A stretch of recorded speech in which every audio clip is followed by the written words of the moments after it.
하나님의 말씀 출애굽기 1장 1절로 14절까지 말씀입니다. 출애굽기 1장 1절로 14절까지 말씀 한 절씩 교독합니다.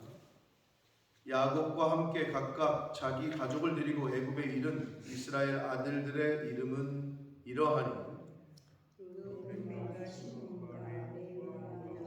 이사갈과 수불론과 베냐민과 야곱의 허리에서 나온 사람이 모두 70이고 요셉은 애굽에 있었더라.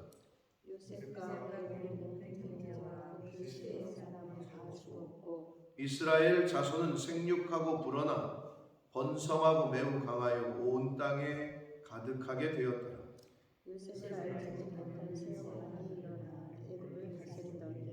그가 그 백성에게 이르되 이 백성 이스라엘 자손이 우리보다 많고 강하도다.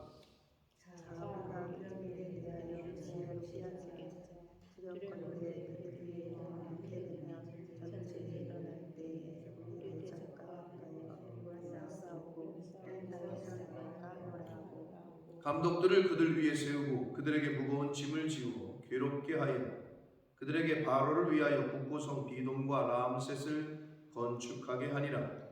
그러나 때를 받을수록 더 번성하여 퍼져나가니 애굽 사람은 이스라엘 자손으로 말미암아 근심하여 이스라엘 자손에게 이 일을 엄하게 시켜 어려운 이름으로 그들의 세상을 괴롭게 하니 곧 이비에게와 현재 용사의 시키느니라. 아멘. 살아계신 하나님 아버지, 감사와 찬송과 영광을 올려드립니다.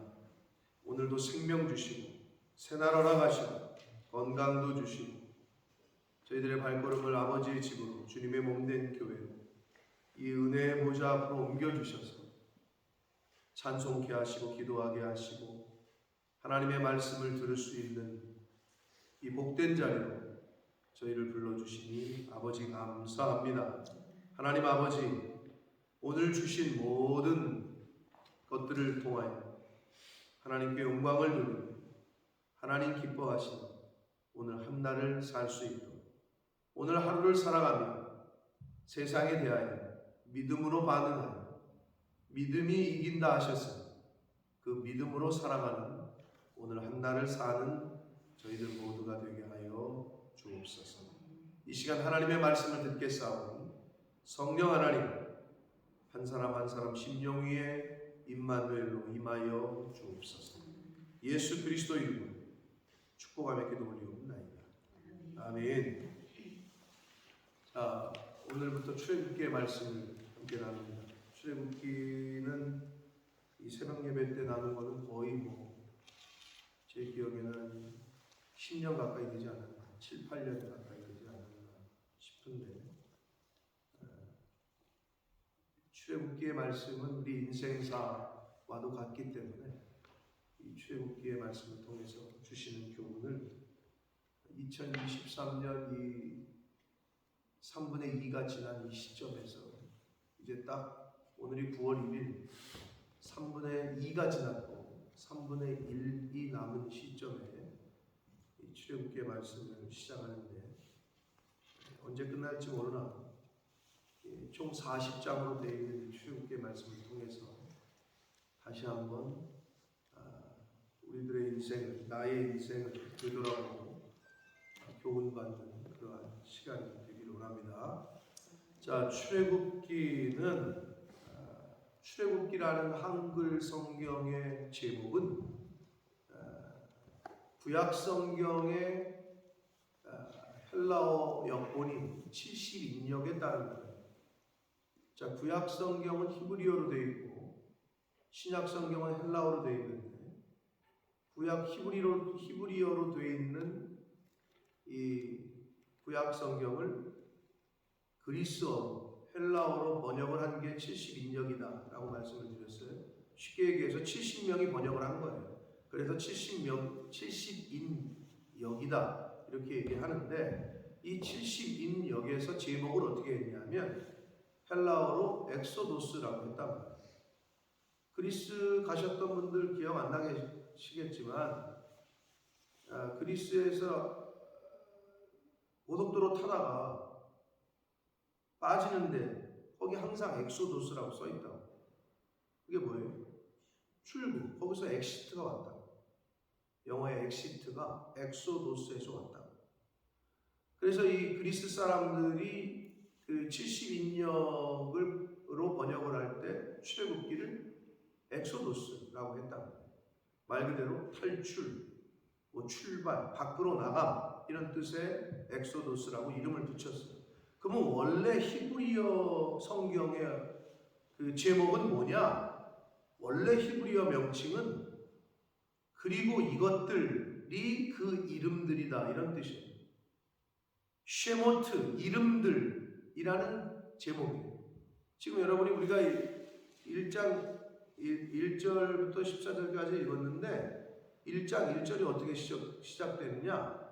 이스라엘 아들들의 이름은 이러하니 이렇게 되어 있잖아요. 이름들, 이 이름들이라고 되어 있다. 그리고 이것들이 그 이름들이다 라는 뜻의 히브리어가 책 제목이에요. 그래서 출애굽기가 그리고라는 접속사로 시작을 해요. 그러면 무슨 말이냐? 출애굽기는 창세기의 속편이라는 거예요. 창세기가 어떻게 끝나요? 요셉이 110세의 죽음에 그들이 그의 몸에 향 재료를 넣고 애굽에 입관하였더라. 이렇게 끝나요. 그리고 그 이름들은 이러하니 이렇게 시작되는, 이어서 받는 거예요. 그래서 창세기의 속편이라는 것을 히브리어 성경은 이야기를 해줍니다. 아시는 대로 저자는 창세기, 출애굽기, 레위기, 민수기, 신명기를 모세 5경이다. 모세가 쓴 5개의 성경이다. 라고 말씀을 합니다. 일반적으로. 모세의 저작서를 부인하는 사람은 뭐 혹여나 자유주의 신학자들 중에나 있을까? 보수주의 신학자들 중에서는 이 모세의 저작을 부인하는 사람은 거의 없습니다. 왜냐하면 성경 자체에서도 그 모세의 율법책에 기록된 대로 여호수아 8장에 보면 이렇게 써 있기 때문에 이 모세의 저작서를 뭐 그대로 다 따르고 있습니다. 그럼 출애굽기도 누가 썼다? 모세가 썼다.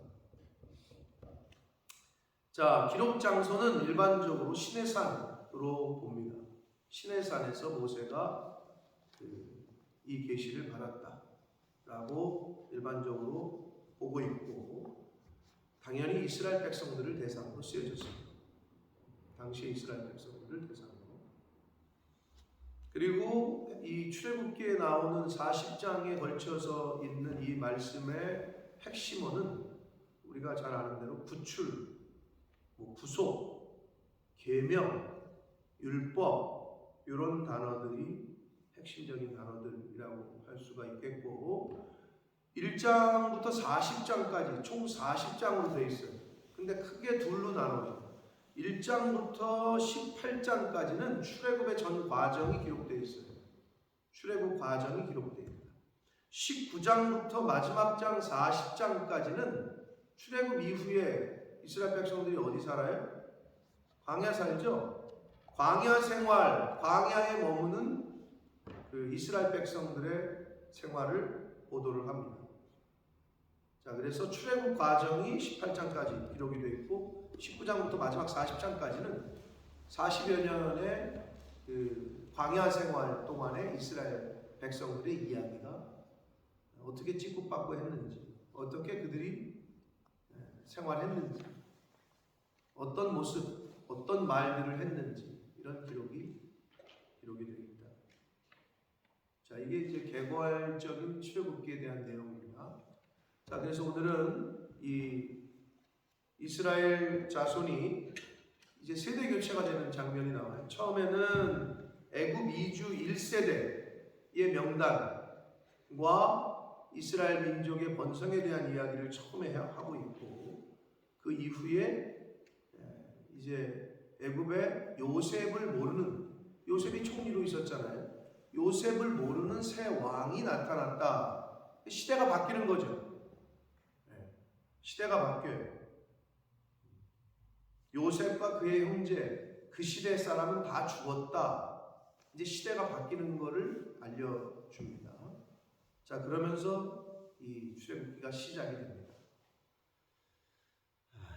자, 한 절씩 보면서 오늘 14절까지 말씀을 통해서 나누도록 하겠습니다. 1절입니다. 야곱과 함께 각각 자기 가족을 데리고 애굽에 이른 이스라엘 아들들의 이름은 이러하다. 이렇게 되어 있어요. 자, 이스라엘 이번 수요일날 우리 청년들 수요 모임할 때도 제가 이야기를 했는데, 이스라엘이라는 나라의 이름이 어디서 왔어요? 이스라엘이라는 나라의 이름이 어디서 왔어요? 어디서 왔습니까? 야곱의 새 이름, 이스라엘에서 온 거잖아요. 야곱에게서 온 거죠.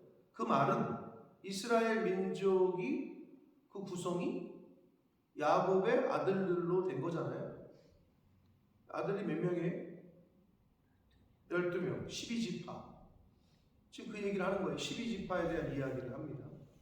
그 야곱의 12아들들이 각 부족의 우두머리들이 됐고 조상이 됐고, 그래서 그 부족이 결국은 나라가 된 거란 말이에요. 그래서 이스라엘이라고 지금까지도 불리고 있단 말이에요. 자, 이스라엘의 아들들의 이름. 자, 장자 이제 시작합니다. 2절. 루벤, 시므온, 레위, 유다, 이사갈, 수불론까지.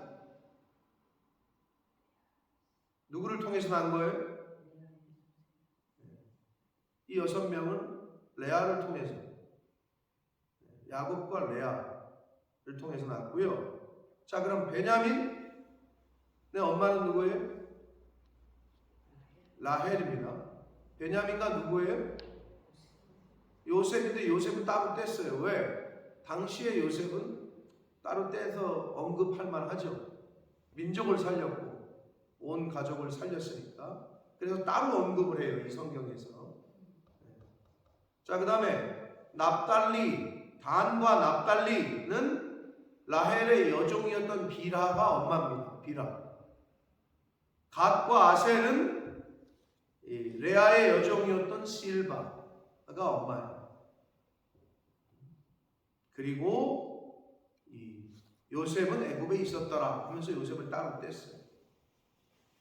그래서 야곱의 허리에서 나온 사람이 모두 70이다 이렇게 되어 있어요. 자, 70명으로 시작합니다. 이스라엘 민족이. 자, 그런데 12장에 가면 12장 37절에 보면은 장정만 60만 명이다 이렇게 돼요. 출애굽할 당시 장정만 60만 명. 뭐 상상이 안 가실 거예요. 만 명이 얼마인지. 만 명도 어마어마한데 60만 명. 본모스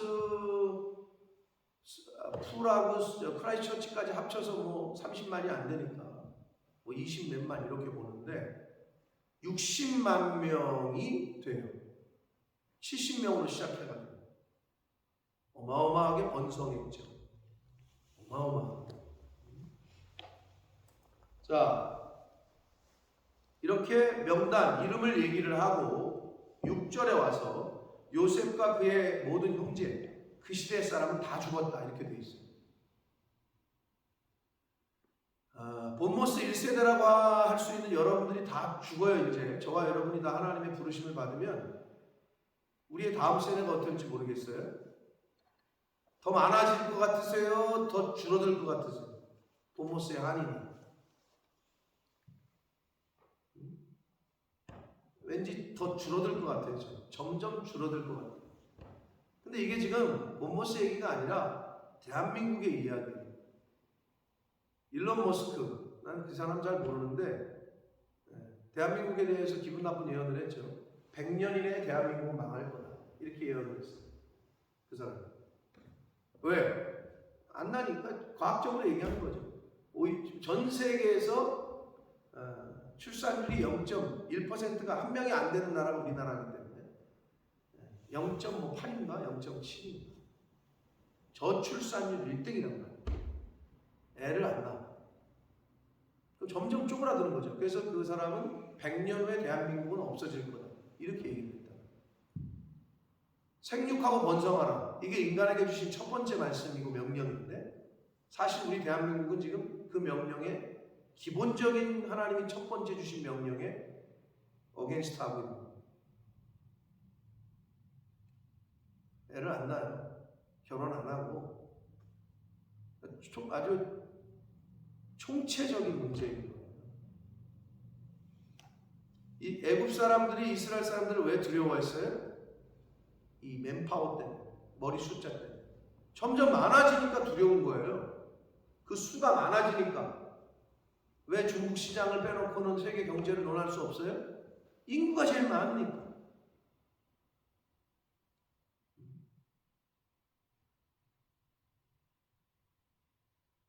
영국이 한 1억 명 된다는데 유나이티드 킹덤이 그게 1억 명이 아일랜드까지를 포함하는 건지 모르겠는데 이 브리테인만 이 본토 땅만 이야기하는 것 같긴 한데 선진국을 논할 때 1억 명 정도 돼야 인구가 그래야 뭔가 힘을 쓴다는데 우리나라 남한만 뭐 5천만 내가 볼 때는 5천만 이제 안 될 것 같은데 북한하고 합쳐야 그래도 1억 명이 안 넘는단 말이에요. 자, 번성케 하시는 거는 하나님에게 달렸고 하나님의 은혜예요. 번성케 하는 거. 무슨 말을 드리고 싶은 거냐? 애굽에서 요셉 당시까지는 그래도 살만했어. 근데 요셉을 모르는 상황이 일어나서 지금 어렵게 하잖아요. 그러면 너무 힘든 상황이었다고 환경적으로. 한마디로 노예 생활과도 같은 생활을 이제 시작해. 이스라엘 민족이. 그러면 노예들이 워라벨이라는 게 있어요. 환경적으로, 상황적으로. 요즘 뭐라 그래요? 대한민국의 청년들이? 아, 요즘 애 낳아서 어떻게 키워요? 이 어려운 때. 할아버지들이 생각할 때는, 아비 세대가 생각할 때는 전쟁 이후에도 살았건을 지금이 뭐가 어렵다고 하는 거지? 라고 얘기를 할 거예요.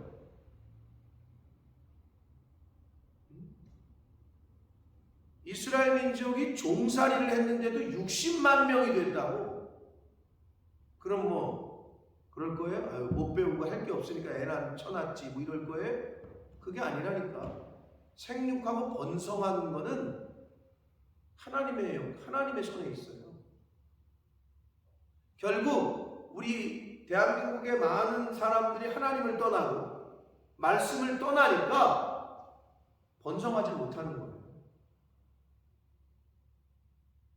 근데 그거를 생각을 못해요.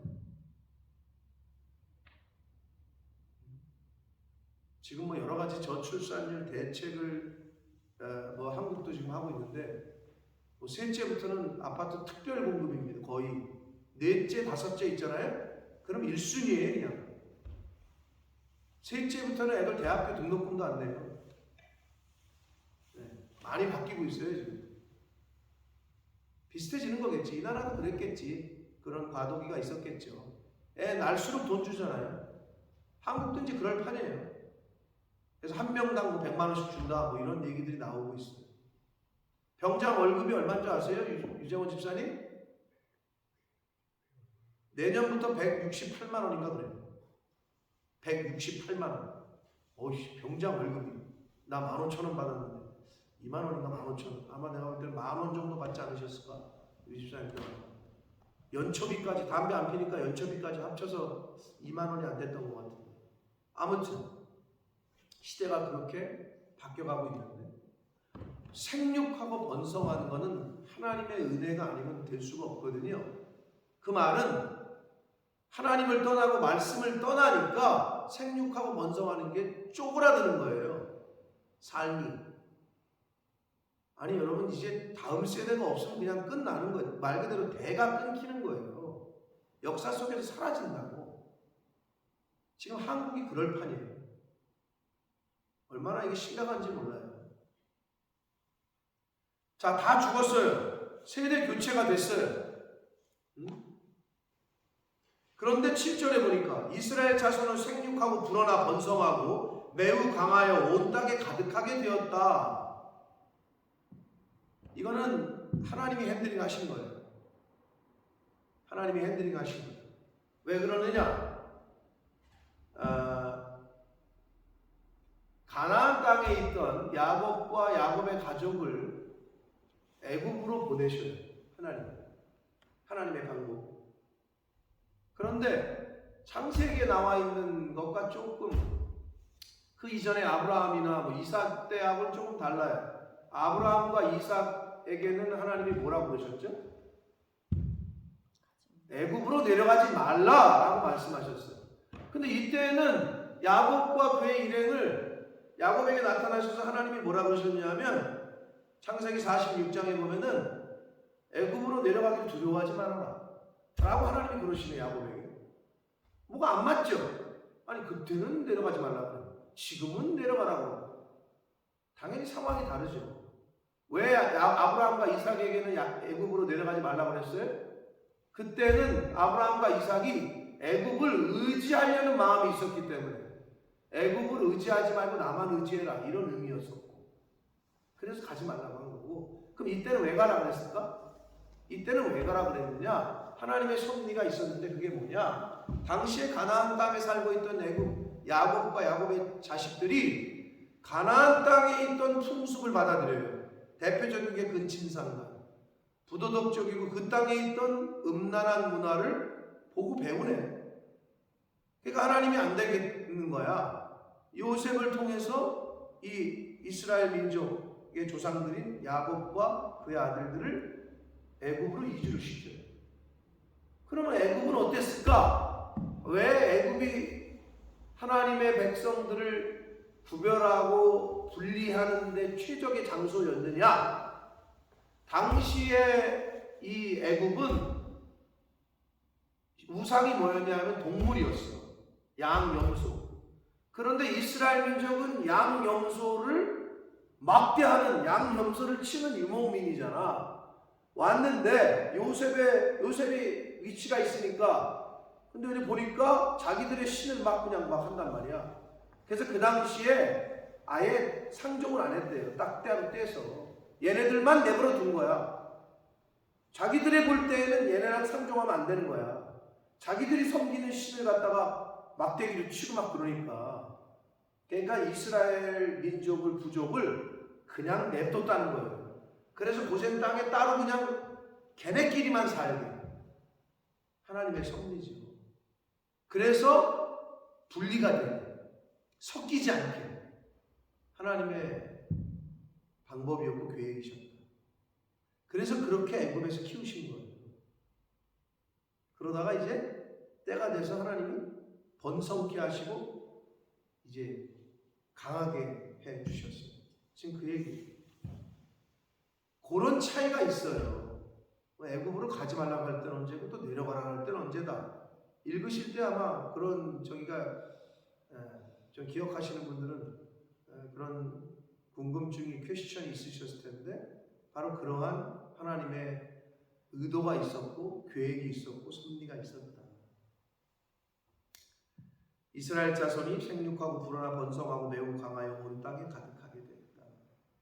창세기 46장 3절과 4절에 애굽으로 내려가기를 두려워했던 야곱에게 하신 약속이에요. 글로 내려가기를 두려워하지 말라. 내가 너를 강하게 하고 창대케 하고 번성케 하겠다. 그대로 하나님이 이루셔요. 자, 장면이 바뀝니다. 8절. 요셉을 알지 못하는 새 왕이 일어나 애굽을 다스리기 시작합니다. 시간은 흐르죠. 그죠? 시간은 흘러요. 요즘 젊은이들 중에 박정희 모르는 사람 많아요. 당연히 알 것 같은 우리 세대 유관순이 누군지 모르는 사람들도 많아요. 그게 이제 시대가 바뀌고 있는 거예요. 관심이 없어요, 아이들이. 자, 시대가 흘렀어요. 지났어요. 요셉을 알지 못하는 새 왕. 역사의 기록에 의하면 투트모스 1세라는 왕이에요. 이 왕의 이름은. 아무튼 이 새로운 바로, 애굽의 왕을 바로라고 했단 말이에요. 근데 이름은 투트모스 1세인데 그 새 왕이 일어나 애굽을 다스려요. 근데 그가 그 백성에게 이르되 이 백성 이스라엘 자손이 우리보다 많고 강하다. 그러니까 실제적으로 머리수가 많은 거예요. 너무 많네. 자, 우리가 그들에게 대하여 지혜롭게 하자. 이거는 자기 인간적인 지혜예요. 하나님의 지혜가 아니라 인간의 지혜. 어리석은 인간의 지혜. 지혜롭게 한다는 게 뭐냐? 이스라엘 백성들을 더 괴롭게 하자, 힘들게 하자, 노역을 주자. 한마디로 괴롭히자라는 거예요. 고개 못 들게, 땅만 보고 살게. 옛날 노비들은 고개 못 들었잖아요. 고개를 들라 해야 고개를 드는 거 아니에요. 노비들은 땅만 보고 살았다고. 계속 땅을 쳐다보고 있다고. 그러면 눈을 고개를 들라 그래야 든다는 거예요. 듣는 건데 그렇게 하는 거예요. 그게 자신들이 할 수 있는 지혜야. 두렵게 하는 거, 괴롭히는 거. 자, 그런데 재미난 게 있어요. 자신들이 주인이고 자신들이 지배하는 세력인데 이들이 이스라엘 백성들을 두려워해요. 두렵건대 이렇게 나오잖아요. 그들이 더 많게 되면 전쟁이 일어날 때 우리 대적과 합하여 우리와 싸우고 이 땅에서 나갈까 한다. 인구가 많아서 두렵다는 건데 사실은 여러분 세상은 진리를 두려워해요. 세상은 거짓이거든요. 예를 들면 쉽게 얘기하면 어둠은 빛을 두려워하는 거예요. 왜? 빛이 오는 순간 어둠은 사라지잖아요. 거짓은 진리를 싫어해요. 정직한 걸 싫어해요. 왜? 그럼 거짓이 힘을 잃어버려요. 그래서 세상은 성도를 두려워해요. 왜? 세상은 거짓이고 거룩하지 않고 부도덕하고 그런 걸로 쌓여 있는데 성도는 자꾸 진리를 말하고 비시고 거룩하고 이러니까 그걸 두려워하는 거죠. 여러분 다 사기를 쳐먹고 있는데 한 사람 신임이 들어왔는데 이건 잘못됐습니다 이렇게 말하면 그 조직이 다 깨지는 거 아니에요. 너만 조용히 하면 우리는 다 지금까지 해오던 대로 다 해먹을 수 있는데 왜 이게 이렇게 얘기를 하지? 이게 뭐지? 얘를 죽이려고 한다고. 쫓아내려고 하고. 거룩하게 정직하게 말씀대로 살려고 하는 사람을 세상은 두려워해요. 그리고 싫어해요.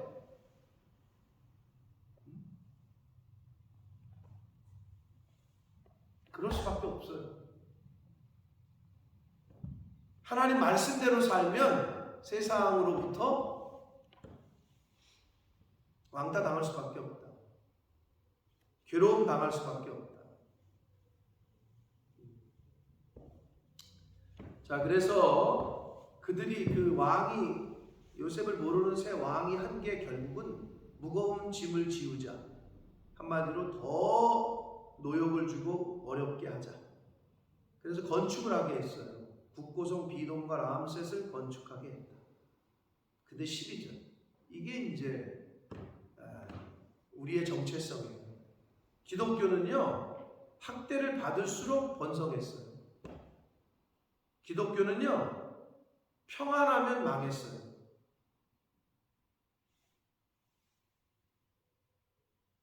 자, 이제 자유를 줬어요. 출애굽시켜서 적들에게 이제 목숨의 위협이 없어졌어요. 홍해 바다도 건넜어요. 기적을 체험했어요. 평안해요. 등 따숩고 배 부르니까 점점 뭐예요? 엉뚱한 말들을 하잖아요. 만나를 1년 동안 먹였더니 1년 동안 먹더니 감사할 줄 알아야지. 고기 없냐? 이제 고기 좀 먹어야 되지 않니 우리? 그게 인간이야. 살려줬더니 보따리 내놓네. 도와줬더니 왜 계속 안 도와줘? 그게 인간의 참 못된 습성이다. 감사할 줄 모르는. 하나님께서 주신 은혜가 많거늘 감사할 줄 모르는 거지. 사실은 범사에 감사하라는 말씀이 그럴 수밖에 없는 거예요.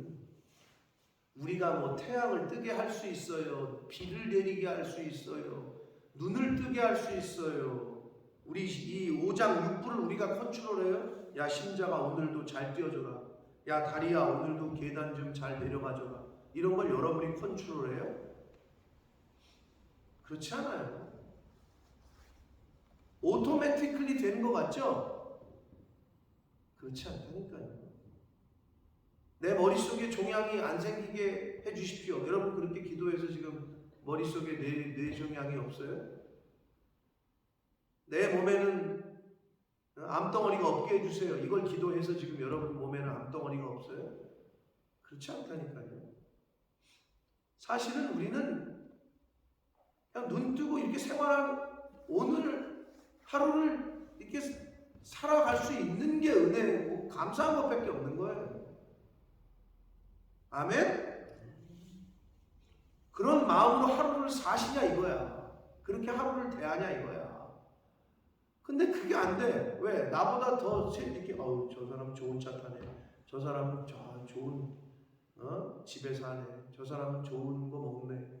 자꾸 이렇게 거기를 쳐다보는 거야.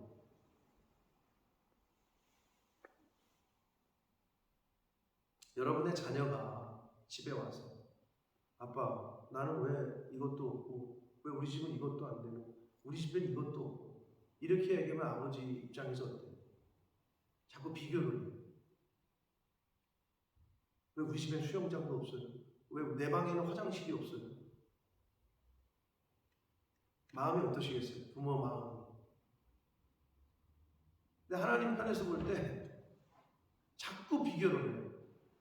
쓸데없는 비교. 안타까우시겠지. 하나님은 능력이 없으신 분도 아니야. 그런데 바랄 걸 바라야 되는데 자꾸 엉뚱한 거를 바래, 자식이. 그럼 아버지 마음이 어떠시겠니?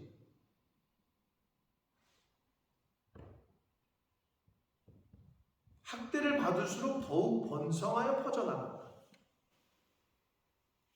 그래서 믿음의 시련이 그 연단이 우리를 정금같이 나오게 하는 거예요. 큰 믿음 주십시오. 그럼 어떻게 어제 뭐라 그랬어요 제가? 큰 믿음을 만들 수 있는 환경을 주신다니까요. 그래야 큰 믿음을 갖죠. 아니 좋은 선수가 그냥 됩니까? 훈련을 남들보다 더 많이 더 열심히 더 고된 훈련을 견뎌내야 훌륭한 선수가 되는 것처럼 큰 믿음, 굳센 믿음은 그런 환경을 거쳐야 큰 믿음이 생기는 거예요. 근데 계속 실패를 하는 거지. 통과가 안 돼. 그러니까 계속 그 자리인 거지. 여전히 그 자리. 다음 레벨로 갈 수가 없는 거지. 학대를 받을수록 더욱 번성했다.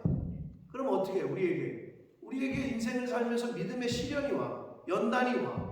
이거를 통과해야 정금으로 나오는데 그거를 통과가 안 되면 정금이 아니라 섞여 있는 불순물이 섞여 있는. 그래서 사람들이 볼 때 저 사람이 어느 때 볼 때는 그게 사람들이 아니라 당장 내 자식이 볼 때도 우리 아버지가 언제는 목사 같고 언제는 아닌 것 같고 우리 엄마가 언제는 장로 같고 권사 같고 집에 오면 아닌 것 같고 교회에 있을 때는 한없이 천사고 이런 소리를 하는 거예요. 왜? 섞여 있기 때문에.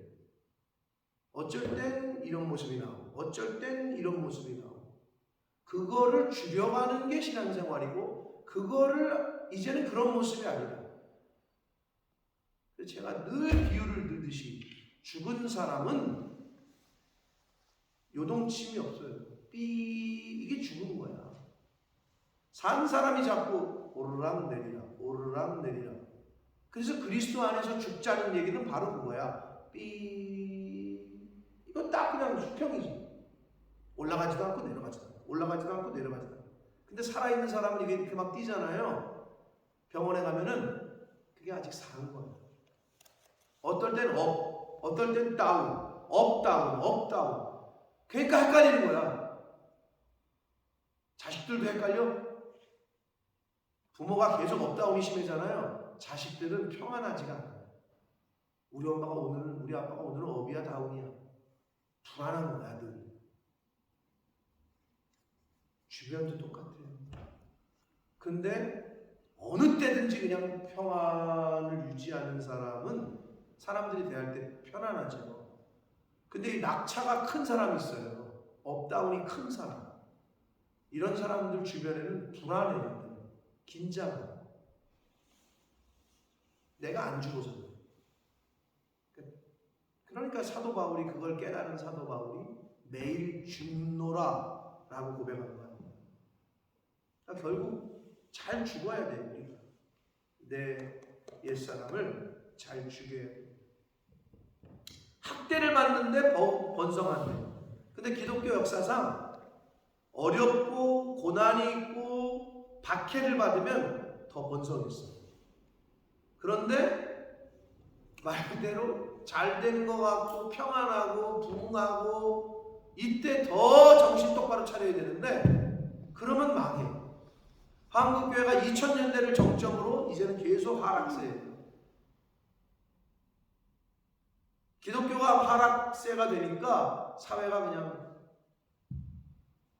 영국 마찬가지. 영국 보세요. 여기가 무슨 국교가 기독교예요. 동성결혼 합법화하는 나라가 무슨 기독교입니까? 더 이상 기독교 나라가 아닌 거죠. 실제적으로. 우리나라 대한민국의 레즈비언 커플이 곧 출산을 앞두고 있다고 신문에 났어요. 여자하고 여자거든. 근데 한쪽이 만삭이야. 안 되잖아, 상식적으로. 당연히 안 되죠. 그래서 정자를 기증받은 거죠. 인공수정을 한 거예요. 근데 우리나라에서는 안 돼, 법적으로. 그래서 벨기에에 와서 벨기에에서 뱃속에다가 정자를 넣어서 임신을 만들어서 이제 곧 출산을 앞두고 있어요. 근데 그게 이슈화가 되고 있고, 그러면서 이 아이를 출산하면 법적인 테두리 안에서 보호를 못 받기 때문에 다른 그러니까 그렇게 좀 그런 걸 부추기는 단체에서 이제 지원을 할 예정이다 이래요. 대한민국 곧 영국 따라갑니다. 동성결혼 합법화가 얼마 남지 않았습니다. 계속 늦추고 있고 차별금지법 계속 기독교에서 그래도 기도하고 교회들에서 지금 시위하고 데모하고 근데 대세는 아마 곧 합법화가 되지 않을까. 영국은 이미 됐고 그렇죠? 레즈비언 커플이 출산한다는 게 사회 이슈예요. 지금 대한민국의 현실이고 그나마 버티고 있는 거예요. 우리나라는 아직 차별금지법이 통과도 안 됐고 그게 이제 동성결혼 합법화하는 법안이거든요. 학대를 받을수록 어려움이 있을수록 더욱 번성해요. 그래서 믿음에는 시련이 필요하고 연단이 필요한 거예요. 자, 애굽 사람이 이스라엘 자손으로 말미암아 근심합니다. 이 말은 세상이 성도로 말미암아 근심한다는 거예요. 근데 세상이 근심하지 않는 건 어떤 거예요? 성도가 성도 같지 않을 때, 교회가 교회 같지 않을 때 그들은 근심하지 않아요. 더 기뻐요. 근데 근심한대요, 이 사람들이. 그래서 이스라엘 자손에게 일을 더 엄하게 시켰대요. 어려운 노동으로 그들의 생활을 괴롭게 하니 곧 흙이기와 벽돌 굽기. 이거는 당시에 노예들이 하던 거예요. 그러니까 노예 취급당한 거예요. 농사의 여러 가지 일이라 그 시키는 일이 모두 엄했다. 자, 하나님께서 이스라엘 민족을 애굽 땅으로 이주를 시키셨고 거기서 구별되게 살게 하셨고 분리돼서 살게 하셨어요. 그래서 점점 번성하게 하셨어요. 그러자 이스라엘 민족이 즉 거룩한 것이 즉 정직한 것이 번성하자 세상을 미워해요. 그래서 학대를 해요. 괴롭혀요. 그러자 그들의 기도가 이제 하나님 앞에 상달이 되고 때가 돼서 출애굽시키시는 거예요. 그 과정이거든요. 결국 우리의 신앙생활도 마찬가지예요. 믿음의 시련과 연단을 받지 않으면 우리는 정금으로 나올 수가 없어요. 근데 요즘은 정금으로 안 나와도 좋으니 시련 안 당했으면 좋겠고, 그럼 내가 그냥 굳이 그렇게 안 살아도 좋으니 어려움 없었으면 좋겠고, 그러니까 믿는 사람들조차도 그걸 거부하는 거지. 그냥 좋은 게 좋은 거라고 세상과 어울려서 에큐메니칼, 우리는 하나. 진보적인 교회, 즉 자유주의 쪽에 속해 있는 교회들이 에큐메니칼을 좀 강조하는 교회들이 종교 통합, 목사들이 뭐하냐? 삼보일보를 하겠대. 나라를 시국 나라를 위해서. 그래서 뭐 천주교, 뭐 불교, 무슨 뭐 각 종교 단체들이, 근데 거기에 목사들이 꼈네. 그게 뭐하냐? 삼보일배. 불교에서 하는 세 발짝 걷고 한 번 전화. 이거를 다 같이 한다는 거야, 종교들이. 그런 목사들도 있어요. 자유주의 쪽에서는. 왜? 야, 우린 다 같이 하나, 통합하자. 종교다원. 그런 시대에 우리가 살고 있다고 지금. 그게 좋은 거라고 보여지는.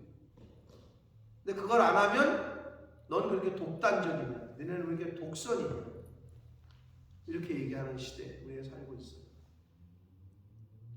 여러분이 믿음으로 살려고 하고 성경대로 살려고 하면 할수록 그 소리를 들으실 거예요. 그리고 세상으로부터 왕따 당하고 어려움을 당하시는 거예요. 그러면 신앙생활 잘하는 것이에요. 구별할 걸 철저하게 구별하고 성별할 걸 성별하고. 그러면 세상은 자꾸 더 태클을 걸기 시작합니다. 어쩔 수 없어요. 자, 학대받을수록 더 번성했어요. 사랑하는 성도 여러분, 저와 여러분의 믿음 생활이, 신앙 생활이 술에 술 탄 듯, 물에 물 탄 듯, 그래서 안 되잖아요. 그죠? 하나님이 그건 절대 원하시는 것도 아니에요. 근데 이 세상 살 때는 편안해요. 그게. 직장 생활할 때 참 어렵죠. 그렇게 구별하기가, 분리하기가. 그럼에도 불구하고 지혜롭게 그리고 거룩하게 우리가 분리를 해야 돼요. 어려움 당하다, 때로는 학대를 받다. 그래야 하나님이 때가 됐을 때 출애굽이라는 역사를 시작하시는 거예요. 바라기는 저와 여러분의 개인적인 신앙생활에 있어서의 출애굽과 같은 역사를 경험하기 위해서 말씀대로 순종하며 구별되게 거룩하게 정직하게 하나님 제일주의로, 교회 우선주의로 그렇게 살아갈 수 있는, 말씀 제일주의로 그렇게 살아가시는 저와 여러분의 오늘 하루가 되고, 하나님이 생명 주시는 날 동안에까지의 삶을 그렇게 사시기를 예수 그리스도 이름으로 축복합니다. 살아계신 하나님 아버지, 감사와 찬송과 영광을 올려드립니다. 아버지 하나님, 오늘도 생명을 주셨습니다. 눈을 뜨게 하셨고, 사지 이 몸뚱아리가 움직이게 하셨고, 저희들의 발걸음을 아버지의 집으로 옮겨주셨고, 생명의 말씀을 또 듣게 하셨습니다. 오늘 하루라는 시간을 살게 하실 때 저희들의 입에서 감사가 넘치게 하시고, 저희들의 삶에서 기쁨이 넘칠 수 있도록 그렇게 살아가는 하나님의 자녀들, 이 모든 것들을 은혜로 받은 자들답게 그렇게 사는 오늘 한날이 되게 하시고, 남아있는 인생을 살 때에 구별하고 성별하고 거룩하게 살려고 한다면 박해를 받고 어려운 일을 당할 텐데, 하나님, 그럼에도 불구하고 믿음으로 그렇게 살 수 있도록 그렇게 선택하며 살아가는 제가 되게 해주시고, 이 자리에 있는 하나님의 자녀들 될 수 있도록 주님 은혜 내려 주옵소서. 예수 그리스도 이름으로 축복하는